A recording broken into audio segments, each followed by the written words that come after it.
কোরআন শরীফ পড়ার আগে বিসমিল্লাহ পড়ার আগে আমরা সারা দেশের মানুষে আউযু বিল্লাহি মিনাশ শাইতানির রাজিম পড়ে। এটার অর্থ কি? আউযু বিল্লাহি মিনাশ শাইতানির রাজিম অর্থ কি? অর্থ জানে না। অর্থ এই, আল্লাহ আমি তোমার কাছে আশ্রয় চাই। আউযু বিল্লাহ, আল্লাহ আমি তোমার কাছে আশ্রয় চাই মিনাশ শাইতানির রাজিম, বিচারিত শয়তান হইতে। আল্লাহ আমি তোমার কাছে আশ্রয় চাই বিচারিত শয়তান হইতে। শয়তান বিচারিত কোথা হইতে জানা ফরজ। কোথা হইতে শয়তান বিচারিত? বেহেশত হইতে। বেহেশত হইতে। শয়তান বেহেশত ছিল কত বছর? 9 লক্ষ বছর। এই আউযু বিল্লাহর তাফসীরে স্পষ্ট লেখা 9 লক্ষ বছর বেহেশত ছিল শয়তান। শয়তান ছিল না তখন।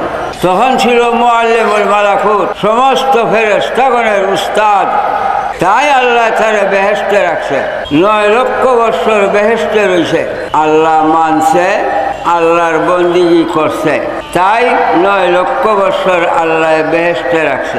বেহেশত হইতে বিচারিত করলো কেন? কোন দোষে? মুসলমান নরনারীর জন্য জানা ফরজ। কোন দোষে বেহেশতে বিচারিত করলো? দোষ এইটা, আল্লাহর পরীক্ষায় ধরা পড়ছে ঈমান নাই।